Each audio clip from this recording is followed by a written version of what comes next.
اور ہمارے یہاں جشن منایا جاتا ہے، مبارک ہو انیک بھائی، مبارک ہو، وہ نا ہماری کس تاریخ ہے، ہماری ادار کی کس تاریخ، ہمارے ملک کے اندر جشن منایا، جو قوم غلامی کی آپ نے بات کی ہے، یہ بات بہت آگے بڑھ جائے گی، شروع آپ نے موضوع کیا ہے، یہ جو قوم اپنے ادھار اور قسط آنے پر جشن منا رہی اور خوشخبریاں دے رہی ہے قوم کو، وہ قوم کیا آزاد ہوگی تو اور کیا مفتی آزادی صاحب آپ ملے یہ گی؟ فرمائیے کہ اب ان مسائل سے یہ کیسے نکلا جائے؟ دین کیا بتاتا ہے، قرآن کیا بتاتا ہے ہمیں؟ تصور امت کی بحالی، یہ تو حالات کا نوحہ ہے، یہ ہم پڑھتے رہیں گے، لیکن اس سے نکلنا ہے نا، تو اس کا حکیمانہ انداز کیا ہے؟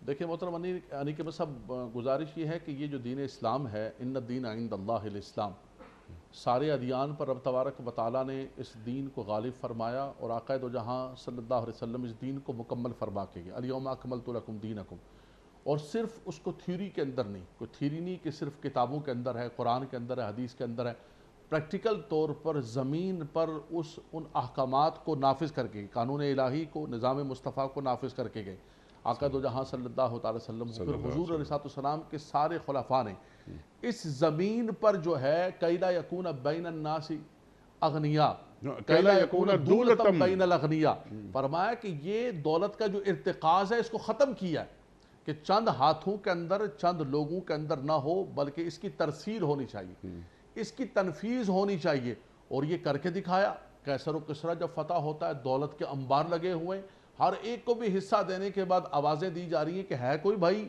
حصہ لینے والا، تو پتہ چلا کہ زمین پر عدل کا نظام نافذ ہو سکتا ہے اگر ہمارے حکمران کرنا چاہیں۔ ایسا نہیں ہے کہ صرف ہماری تقریروں میں، ہماری کتابوں میں، ہماری تھیوری میں، ہماری صرف جو ہے مقالہ جات کے اندر یہ سارے کا سارا موجود ہے، عملی طور پر نہیں، عملی طور پر خلفائے راشدین نے نافذ کر کے دکھایا۔ سبحان اللہ، برٹش آج سبحان بھی کہتے ہیں کہ جب تک عمر لاس کو نہیں لے کر آؤ گے تمہارا یہ سوشل نظام مکمل نہیں ہو سکتا۔ یعنی کہ عدل کا نظام مسلمان ریاستوں میں قائم ہوتا ہے تو تصور امت قریب ہوتا ہے، بحال ہوتا ہے۔ بالکل پہلی بنیاد ہے، عدل ایک ایسی چیز ہے، عدل انصاف ایک ایسی چیز ہے کہ جو بنیاد ہے اس نظام کی جو رب تبارک و تعالیٰ نے عطا فرمایا کہ زمین پر عدل قائم کرو، لوگوں کے درمیان عدل قائم کرو، یہ اگر شروع ہو جاتا ہے تو میں سمجھتا ہوں کہ امت کا تصور اس کی بنیاد ہو جائے گی، اور اس کی برکات آپ عدل کی دیکھیں گے کہ معاشرے کے اندر کیا ہوگا، رب تعالیٰ آسمان سے بھی زمین سے بھی برکت رحمت نازل فرمائے گا۔ سبحان اللہ، سبحان اللہ۔ یہ کام یعنی حکمرانوں کے ہیں ہمارے، 100%۔ جو عوام اور رعایا کے مستقبل کے حوالے سے ان سے پوچھا جائے گا کہ تمہیں ہم نے حکمران بنایا تھا اور تم مسلمان حکمران تھے۔ حکمران تو کوئی بھی ہو جاتا ہے، کوئی بھی صدر کسی ملک کا ہو جاتا ہے، لیکن ایک صدر میں اور ایک امتی صدر میں، ایک وزیر اعظم میں اور ایک امتی وزیر اعظم میں زمین آسمان کا فرق ہوتا ہے۔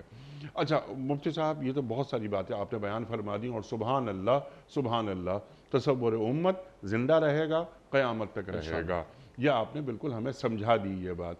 اللہ تعالیٰ فرما رہا ہے اب کہ تصور امت کیا ہے، وَاعْتَصِمُوا بِحَبْلِ اللَّهِ جَمِيعًا وَلَا تَفَرَّقُوا، قرآن کریم فرماتا ہے، ہمیں کیا فرما رہا ہے؟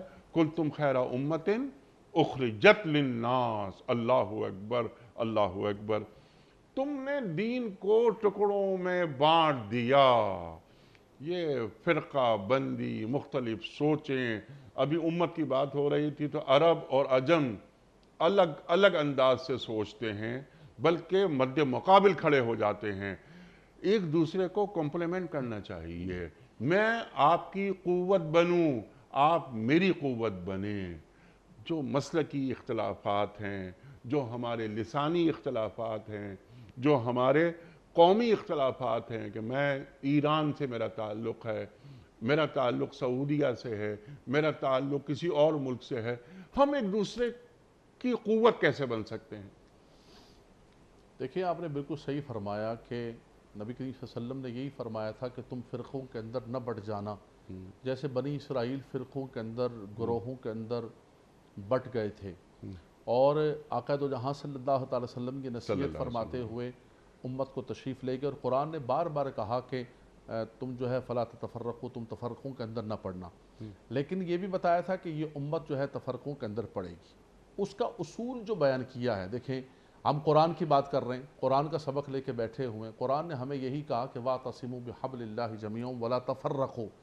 تو حبل اللہ کیا ہے؟ حبل اللہ ای القرآن، فرمایا اللہ کا پاکیزہ کلام جو ہے وہ حبل اللہ ہے، اور قرآن کے ساتھ نبی کریم صلی اللہ علیہ وسلم کی حدیث طیبہ جب تک نہیں ہوگی تو ہمیں قرآن سمجھ میں نہیں آئے گا۔ اور اللہ کے نبی صلی اللہ علیہ وسلم نے خاص طور پہ خطبہ حجۃ الوداع میں فرمایا میں قرآن اور حدیث چھوڑ کے جا رہا ہوں اور آل بیت اطہار کو چھوڑ کے جا رہا ہوں۔ تو آج امت نے قرآن و حدیث کو بھی چھوڑ دیا، رسول اللہ صلی اللہ علیہ وسلم کی سیرت کو بھی چھوڑ دیا، صحاب ما انا علیہ و اصحابی، اللہ اکبر، صحابہ کرام کا کتنا درجہ ہے۔ دیکھیں یہ ہمارے پاس قرآن پہنچا ہے، رسول اللہ کی حدیث پاک پہنچی ہے، یہ کیسے پہنچے ہے صاحب؟ اس کا روٹ کیا ہے؟ چلتے چلتے صحابہ کرام ہیں۔ اگر صحابہ کرام کی ذات بابرکات پر کوئی بات کر دے تو یہ تو دین کا سٹرکچر، جی دین کی بنیاد، دین کی اساس، جنہوں نے جمع قرآن کیا، جنہوں نے جمع قرآن کی مشاورت دی، جنہوں نے یہ سارے کی ساری بنیاد رکھی، پھر تو آپ کا سارے کا سارا دین ڈھہ گیا۔ تو ہمیں ان چیزوں پر جمع ہونا ہوگا جو نبی صلی اللہ علیہ وسلم کی سیرت، صحابہ کرام، خلفاء راشدین، علیکم بسنتی و سنت خلفاء راشدین المہدیین، فرمایا جب تک اس پر قائم نہیں ہوں گے یہ امت کا تصور ختم نہیں ہو سکتا۔ اور دوسری بات یہ، ایک پریکٹیکل بات یہ، چلیں ٹھیک ہے جی، آپ نے ان فرقوں کے اندر، ان جماعتوں کے اندر، فلاں کے اندر، فلاں کے اندر تقسیم کر لیا ہے۔ قرآن یہ کہتا ہے نا کہ یار کچھ مشترکات پر آ جاؤ، یہ تو یہود و نصارہ کو بھی کہا تھا کہ مشترکات پر آ جاؤ، ان کو قرآن دعوت دے رہا ہے، تو کیا امت مسلمہ جو ہے کچھ مشترکات پر نہیں آ سکی؟ لیکن اگر آپ اجازت دیں، بڑی بات کر دی آپ نے، بڑی بات کر دی آپ نے، نام بھی لے لیے، اگر آپ دنیا کے اندر لابیز اور دنیا کے اندر جو ہے پراکسی وار لڑیں گے اور پیسہ پھینکیں گے صرف اپنی فرقہ واریت کو بڑھانے کے لیے، ٹو کنٹریز دنیا کے اندر میرا اثر و رسوخ مسلمانوں پر کیسے، میرا اثر و رسوخ، اور اس کا میدان جنگ 40 سال سے پاکستان بنا ہوا ہو، اس کا حل یہ ہے کہ دین کو کھلواڑ نہ بنائیں، دین کے نام پر پراکسی وار نہ لڑیں، اور دین کے نام پر یہ پیسہ پھینک کے، یہ تو باقاعدہ طور پر ایک سربراہ مملکت نے کہا کہ ہمیں تو یہ باقاعدہ طور پر کہا جاتا تھا کہ یہ تم کرو۔ یہ آپ نے بہت قرآنی حل، اس کا جو قرآنی حل آپ نے بیان فرمایا، اہل کتاب سے کہا جا رہا ہے تعالوا الی کلمۃ سواء بیننا و بینکم اللہ نعبد الا اللہ، آؤ جو چیزیں کامن ہیں اس پہ اشتراک کر لیتے ہیں۔ یہود اور نصارہ سے بھی یہ بات کہی جا رہی ہے، تو یہود اور نصارہ سے تو ہمیں امید ہے کہ ہم کامن چیزوں پہ اشتراک کر لیں گے، لیکن اگر میرا اور آپ کا مسلکی اختلاف ہے، لسانی اختلاف ہے، ہم ایک امت سے وابستہ ہیں، میں آپ کی بات سننا پسند نہیں کرتا اور آپ میری بات سننا پسند نہیں کر رہے، پورے عالم اسلام میں مجموعی طور پر بائی اینڈ لارج اللہ اکبر، تو گلے کاٹ رہے ہیں، جی قیادت کی بھی کمی ہے کہ ہمارے پاس قیادت نہیں ہے امت کی سطح پر، وہ نگہ بلند، سخن دل نواز، جاں پرسوز، یہی ہے رخت سفر میر کارواں کے لیے، تو میر کارواں نہیں ہے، وہ کیسے پیدا ہوگا؟ وہ بھی ایک لیکن کچھ کام کرنے پڑتے ہیں، اور الحمدللہ امت میں کام ہو رہا ہے، رفتہ رفتہ انشاءاللہ ہم اس منزل میں پہنچیں گے، وہاں تک پہنچیں گے جہاں اللہ اور اللہ کے رسول صلی اللہ علیہ وآلہ وسلم ہمیں دیکھنا چاہتے ہیں۔ نکل کے صحرا سے جس نے روما کی سلطنت کو الٹ دیا تھا، سنا ہے میں نے یہ قدسیوں سے وہ شیر پھر ہوشیار ہوگا، سبحان اللہ، اقبال فرما رہے ہیں نا، لیکن اپنے حصے کا کام کرنا چاہیے، اپنے حصے کی شمع جلانی چاہیے۔ اللہ اکبر۔ مفتی صاحب لاسٹ منٹ جاری ہیں، یہاں اللہ تعالیٰ فرما رہا ایک بہت بڑا ایک تصور ہے جو یہاں پھیلایا بھی جاتا ہے جانتے بوجھتے، کہ نیک عمل کریں اللہ اجر دے دے گا، اس کے لیے کوئی اہل ایمان ہونا ضروری نہیں۔ اللہ یہاں فرما رہا ہے وضاحت کے ساتھ، جو نیک عمل کرے گا اس حال میں کہ وہ مومن ہو تو اللہ اس کے کام کی ناقدری نہیں کرے گا۔ تو نیک اعمال اور ایمان اس کا کیا تعلق ہے آپس میں؟ بالکل اس آیت کریمہ کے اندر یہی فرمایا کہ وَمَن يَعْمَلْ مِنَ الصَّالِحَاتِ وَهُوَ مُؤْمِنٌ، فرمایا کہ جو بھی بندہ نیک اعمال کرے گا لیکن اس کے ساتھ شرط یہ ہے بنیادی طور پر، یہ قرآن مجید فرقان حمید نے ہر مقام پر شرط لگائی، جی فرمایا کہ جب تک وہ مومن نہیں ہوگا اس وقت تک ایمان ایک بنیاد ہے، ٹھیک، ایمان ایک اساس ہے، ایمان کے بغیر کوئی بھی عمل، کوئی شخص چیریٹی کرتا ہے، کوئی حقوق العباد کو پورا کرتا ہے، کوئی اچھا کرتا ہے، اس کو دنیا کے اندر اس کا اجر دے دیا جائے گا. آخرت کا جہاں تک معاملہ ہے رب تبارک و تعالیٰ کے بارے ان الینا راجعون، وہ جو لوٹ کر جانا ہے اور وہاں جا کے حساب کتاب ہوگا میزان عمل پر، اس کے لیے شرط یہ ہے کہ آپ جو ہے عمل صالح کے سے پہلے ایمان لے کر آئیں. اور دیکھیں یہ آیت کریمہ جو ہے کتنی حوصلہ افزا بھی ہے ہمارے لیے کہ رب تبارک و تعالیٰ فرما رہا ہے کہ تم کوئی بھی عمل کرو گے رب تبارک و تعالیٰ فلا کفران لسعیہ، فرمایا تمہاری اس سعی کو، کوشش کو رب تبارک و تعالیٰ کے ہاں ناقدری نہیں کی جائے گی، اس کو اکارت نہیں کیا جائے گا. من یعمل مثقال ذرۃ خیرا یرہ، ایک ذرے کے برابر بھی اگر انسان خیر کرتا ہے. ومن اراد الآخرۃ وسعى لها سعیها وهو مؤمن فاولئک کان سعیہم مشکورا، فرمایا کہ جو بھی آخرت کے لیے سعی کرے گا بشرطے کہ وہاں بھی یہ فرمایا بشرطے کہ وہ کیا ہو، مومن ہو. من عمل صالحا من ذکر او انثى وهو مؤمن فلنحینہ حیاتا طیبہ، وہاں بھی رب تبارک و تعالیٰ نے فرمایا. اور ساتھ یہ بھی فرمایا کہ وہ کسی زبان کا، جیسے امت کی ہم بات کر رہے ہیں، وہ کسی زبان کا ہو، کسی علاقے کا ہو، کسی جنس کا ہو، مرد ہو عورت ہو، یہ نہیں فرق کیا جائے گا. کوئی بھی نیک عمل کرے گا رب تبارک و تعالیٰ، بلکہ کئی مقامات پر تو ایسا آیا کہ کئی گنا بڑھا کر اس کو عطا کیا جائے گا. اللہ بڑا قدردان ہے. انفاق کے لیے فرمایا گیا، انفاق کرنے والوں کے لیے، دوسری چیزوں کے لیے تو فرمایا فلا کفران لسعیہ، اس کی سعی کو، کوشش کو. لیکن فرمایا جس نے ایمان نہیں لے کر آیا، فرمایا کہ اس کی سعی، اس کی کوشش، کوئی بھی اس کا عمل جو ہے وہ اللہ کی بارگاہ کے اندر قبول و منظور نہیں ہوگا. تو وہ غیر مومن افراد جو نیک اعمال کرتے ہیں ان کا جو ریوارڈ ہے وہ کب ملے گا انہیں؟ یہی کہا جاتا ہے، مفسرین کرام یہی فرماتے ہیں کہ کوئی بھی شخص اگر دنیا کے اندر ایمان کے بغیر کوئی بھی اچھا عمل کرتا ہے، رب تبارک و تعالیٰ اس کا ریوارڈ دنیا کے اندر ہی دے دیتا ہے. ٹھیک. اور بندہ مومن کو یہ کہا گیا کہ تم نے آخرت کا انتظار کرنا ہے اور آخرت کے اندر تمہیں عطا کیا جائے گا. لیکن فرمایا کلا بل تحبون العاجلہ وتذرون الآخرہ، انسان کہتا ہے جو جلدی آنے والی چیز ہے، جو دکھنے والی چیز ہے، جو دکھتا ہے وہ بکتا ہے، وہ تو پہلے میں لے لوں. فرمایا تم انتظار کرو میدان معاشر کا، تم انتظار کرو قبر کا. تمہاری قبر جو ہے وہ روضۃ من ریاض الجنہ، ان تمہارے نیک اعمال کی بنیاد پر بنا دی جائے گی.